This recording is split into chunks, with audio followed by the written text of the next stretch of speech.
This is the REI Co-op E2.2. And this particular bike has gone roughly about 200 miles already. As you can see, it shows a little bit of wear, but really, I think it's a really light 200 miles. I don't think it's been taken off on the trail too much, maybe mostly ridden on the pavement. The biggest change in this one versus the 2.1, this is the 2.2, is the motor. The motor is definitely more powerful. It has up to 60 Newton meters of torque, which is more than enough for most people, and definitely more than enough for how much this bike weighs and the intended usage in the city. It's got the Sun Tour shocks, which are basically just like pogo sticks. It's nice compared to one that doesn't have it, but obviously these are not very serious shocks. They're okay. The brakes are decent. They're hydraulic, and that's something that you immediately notice when you ride a lesser bike that does not have hydraulic brakes. The feedback I got from my wife was how smooth the braking was, and I have to agree. It's really good. The big difference between this and other lesser bikes is it's got the Shimano motor. This is an 8010 series motor in here with a built-in torque sensor, and you can tell by how smooth this guy rides, and it is really smooth. So the battery is removable. It's 500 watt hours. You can get another one. It's going to cost you about $500 retail.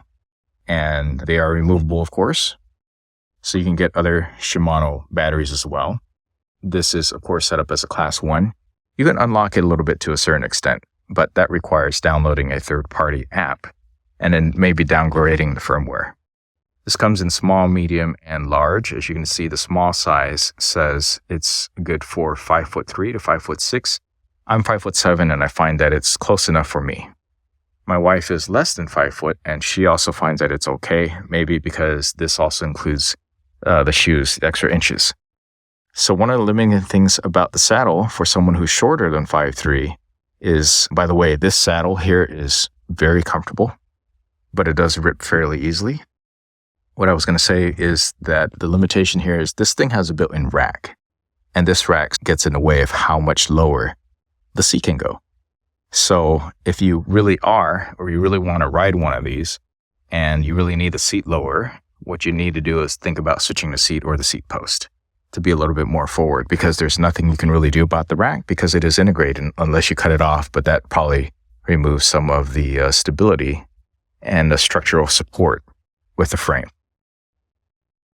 Can't say too much about the frame yet, other than that this looks fairly useless right here because you can't really put a bottle cage boss here, but you know what you can attach is maybe like an AirTag AirTag compatible type of device for Find My.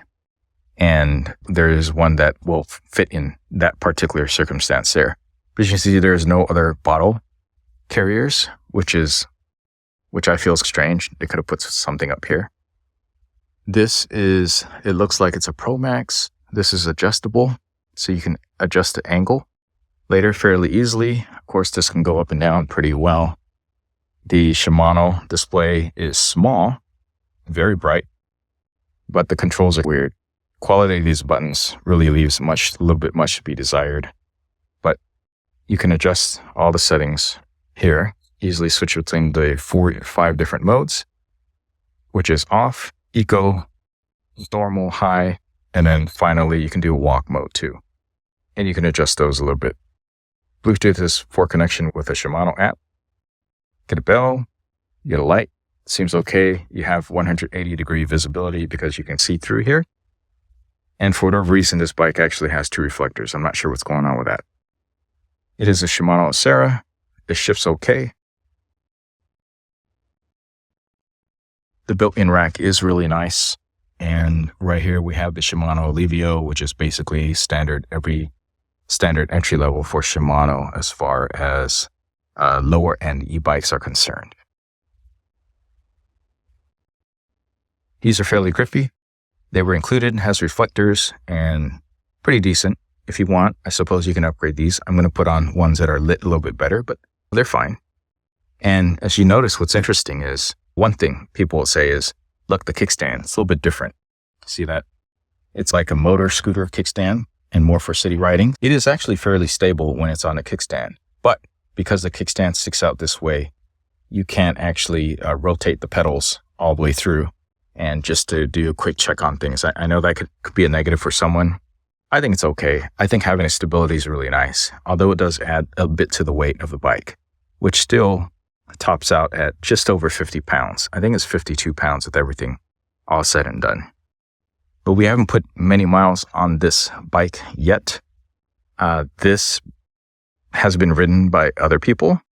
I had actually got this used.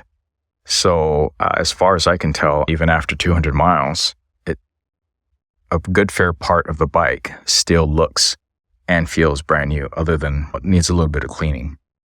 I could just say that this is one of those bikes that is just going to last for a while. It's basically based on the Shimano reference for what an e-bike is using their components. And pretty much that's what it is, and that's what it feels like. And it is definitely worth whatever they're asking for it, which is right now $21.58. It's a discount. I think it was at $2,500 when I first started looking into the REI Co-op City 2.2. Now it is on clearance price or discount price almost permanently at $21.58 right now. So I think that they're selling out of these.